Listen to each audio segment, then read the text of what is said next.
High বন্ধুরা, নিয়ে চলে এসেছি আর একটা নতুন ভিডিও।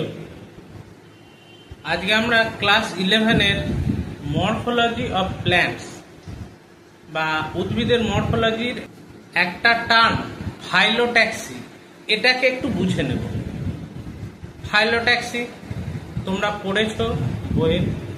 ফাইলোট্যাক্সি মানে একটা কাণ্ডে পাতা কেমন ভাবে সাজানো থাকে।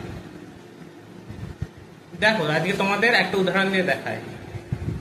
এই প্ল্যান্টটাতে খেয়াল করো, এই প্ল্যান্টটাতে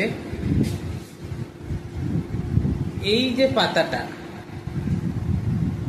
দেখতে পাচ্ছ বোধহয়, এই পাতাটা, এই পাতার সঙ্গে এই যে কাণ্ডটা রয়েছে তার অপোজিটে এইটা, অর্থাৎ একটা পাতা পরের পাতার সঙ্গে কতটা দূরত্বে আছে, এটা হচ্ছে অপোজিট। এরকম এই পাতাটা যদি এইখানে থাকতো বলতাম, তারপরের পাতাটা আবার যদি এইখানে থাকতো তাহলে বলতাম অল্টারনেট। বোঝা গেছে? অর্থাৎ একটা কাণ্ডের এইটা নোড, এই নোড থেকে দেখো পরস্পর বিপরীত দিকে গেছে, উপর দিক থেকে দেখায় ছবিতে।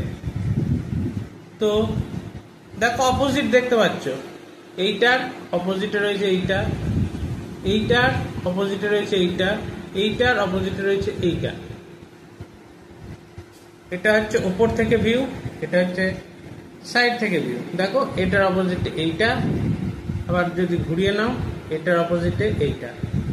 এটা হচ্ছে ফাইলোট্যাক্সি, অর্থাৎ একটা কাণ্ডে কেমনভাবে পাতাগুলো সাজানো রয়েছে।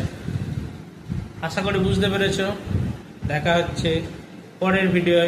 চ্যানেলটাকে লাইক সাবস্ক্রাইব করে দিতে একদম ভুলো না। আরও অনেক নতুন নতুন ভিডিও বায়োলজি লার্নিং কর্নার এই চ্যানেলে চলে আসছে। তোমরা সাবস্ক্রাইব করে পাশে থাকো, জলদি সাবস্ক্রাইব করে দাও। দেখা হচ্ছে নতুন কোনো ভিডিওয় আবার তোমাদের সাথে।